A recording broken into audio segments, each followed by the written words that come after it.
Until now, we discussed a lot of important topics of our HTML. Let me go to Amazon once, because Amazon is the better platform for our understanding purpose. That's why, nothing else. Amazon. In here, if you see, in Amazon, it is having some links. These are happened by using anchor tags. This is a particular once again image. It is also done by using our image tag. Some scrolling is happens, and all this is some text information. Shop now is also one text information which you are going to see with one link. But what about this thing, this input field? You are going to enter something and you can delete, you can search. If you want to create one account for Amazon, first of all you have to give some credentials, you have to give some information, and you have to sign in also. For sign in, you have to first create your account. Like all this stuff is going to be happen, and you have to enter some information to let Amazon store your data. Whenever you want, you can log in by using those credentials. But before that, you have to give that information. That is mandatory. That is going to be happen by using HTML. In HTML, we are having a concept called as input. We are going to give some information so that we can store that information in a server by using some scripting languages. And if you want, you can retrieve that information whatever you stored in a database simple once again by using some servers, some scripting languages, and you can perform some data analysis type of functionalities. Whatever you want, you can do. But initially, you have to take input. You have to take data from users, then only it is going to be capable and it is going to possible. How can we do that thing? Simply by using our HTML, we are having one element called as input. Input is going to play a crucial role. We are having different types of inputs. We are having different types of values we are going to provide for each and every input field attributes. For input field attributes, you are going to apply different types of values. We will see about one example on that. You can clearly understand. I'm going to save this file as input value.html. Super. I'm going to take one HTML template. In here, I'm going to give the title as input field. Here, input is one type of element. Complete, it is also one element. Through that element, I'm going to take value from user. It is a self-closing element. Let me go to the location where I'm having that file. Input value, here it is. Did you see? I'm getting a particular input field. In this thing, I can enter any value. Whatever I want, I enter. I can enter some numbers. I can enter some symbols, some spaces. Once again, I can give numbers. Whatever I want, I can do all this stuff. Refresh. All this stuff is possible. The same thing happened for this one also. This is also an input field. In this thing, you can enter numbers, characters, symbols. But there are some rules you need to follow while you are giving your names. All that rules and regulations are going to be done through JavaScript. But before that, this view, this look you have to create. For password, if you are entering, did you see? Here it is giving some dot type of symbol. It is also done through HTML itself. But I'm unable to understand what type of information I need to enter in this thing. If you see in here, it is saying some information at the top point of view, your name and input field. But I don't want to give any other information, additional information. Simply by seeing this input field, the user need to capable. He need to understand how to do that thing by using one attribute called as placeholder. Placeholder equal to, it is going to show a small message on that input field. Enter a name, or I think enter your number. Enter your number, cancel F5. Now you can see your input your number, such type of message what you given in your placeholder. If I enter anything at that point of time, the value is going to be vanishes. If I delete this thing, now once again that placeholder is going to be comes to that input field. This is the only thing? No, we are having different types of attributes for our input field. One more attribute we are having. If you want to enter only numbers in this input field, then we are having one attribute called as type. This type is going to have the value called as number. and I'm going to give the placeholder. Enter your mobile number. Enter your mobile number. F5. Now if you see in here, you are going to see some arrows. I'm going to increase the screen. If you see in here, there is a particular up arrow, down arrow, such type of things. This is completely going to help you to enter some numbers. If you try to enter any characters, it is not possible for you. You can't enter any characters except one, that is E. E means also one exponent, a log E. There is a mathematical value you are having for E. That's why it is possible for you to enter E. That is also only once. You can't enter multiple times that E value. And capital E also works. Only E is going to be applied. If you try to enter some symbols are also not possible. This is completely for entering only numbers by using the type attribute with value number. What is the default value for type? The default value for type is text. It is only completely helps you to enter some text information. The default value for type is text. Is there any other values you are having? A lot. You are having a lot of information, a lot of values. One is text, other one is number, and after that we are having different types. Let me tell you.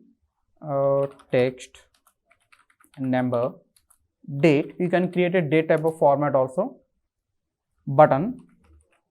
Through input field you can create a button. Submit. There is an option called as submit, because sometimes in our Amazon in here, if you click in here continue, what happens, it is going to be look like our submit button.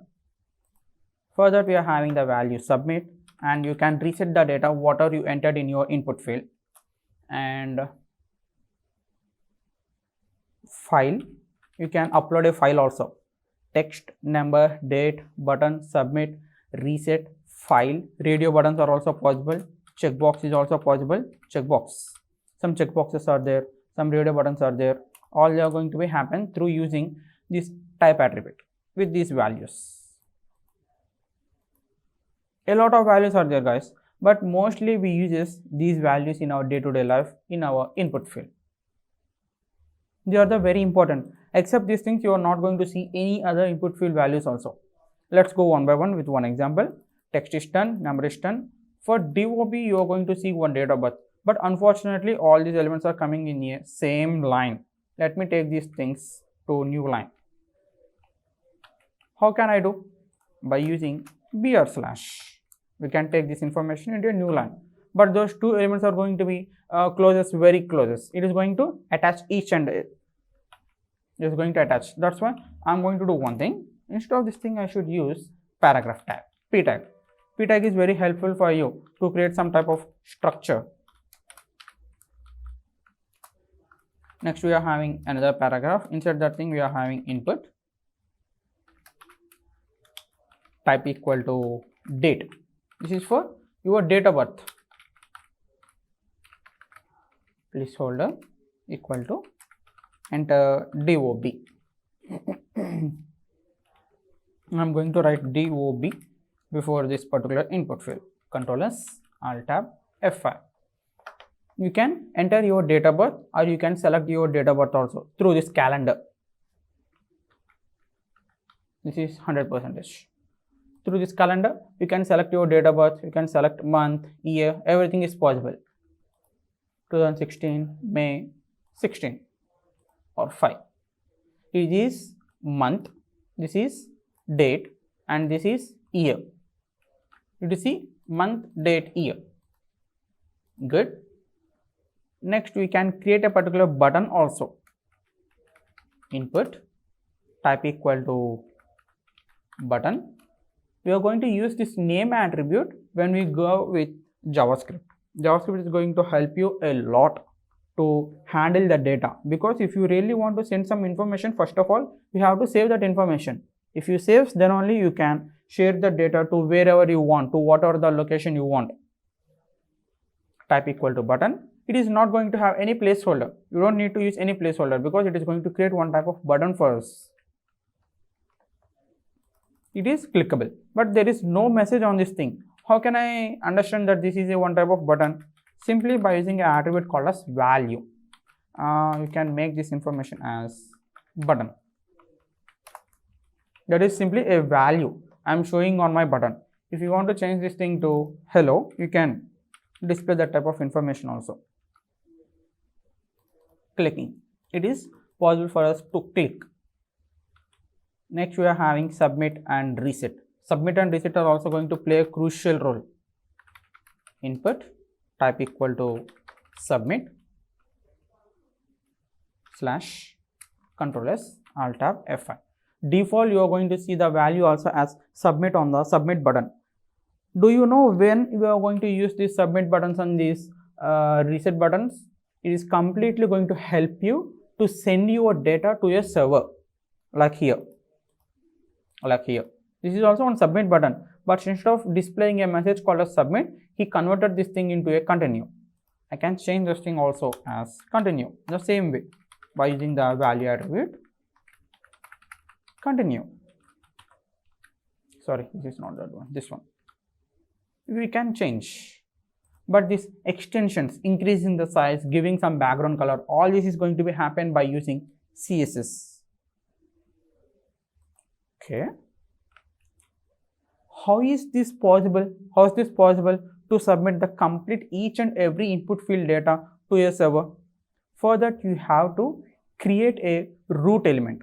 For all the elements, for all the input fields, you are going to create one root element, and you are going to send your data to a URL. In the background, we are going to call that one as APIs. By using one API, we are going to share that information. If you really want to share multiple elements information, then you have to make this thing as a unique one.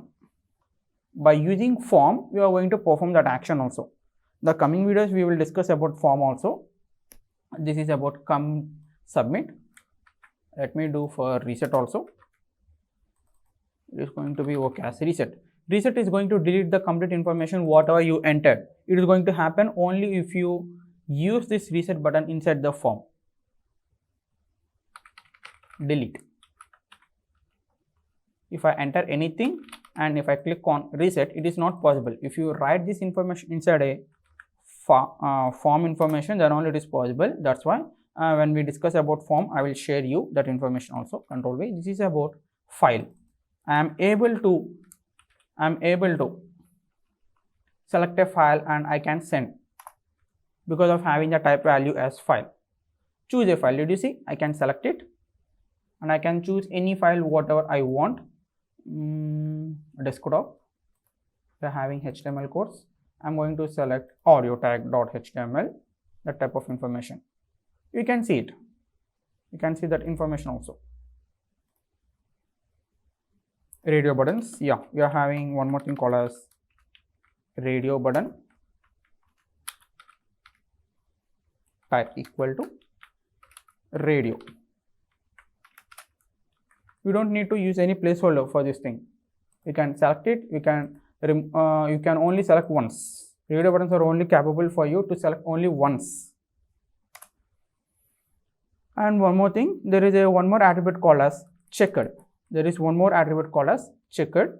Let me show you that one also. Refresh. Initially, it is not selected. Whenever you give a value called as checkered to it, it is going to be automatically selects at the initial stage onwards. The same way we are having checkbox also. Checkboxes, it is capable for you to select and to remove that one also. Checkbox. It is also automatically going to start with check. You can select it, unselect and select. Both are possible for checkbox. The default value for radio and checkbox is unchecked.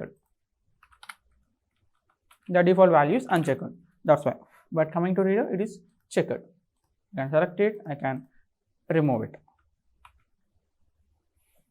These are the input fields we are having in our HTML. In the coming video, we are going to discuss about form. Form is going to play a crucial role. I'm telling you once again. I hope you understand all these input fields, the placeholders, the value attributes, the type attributes, the checked and unchecked type of attributes also. Thank you.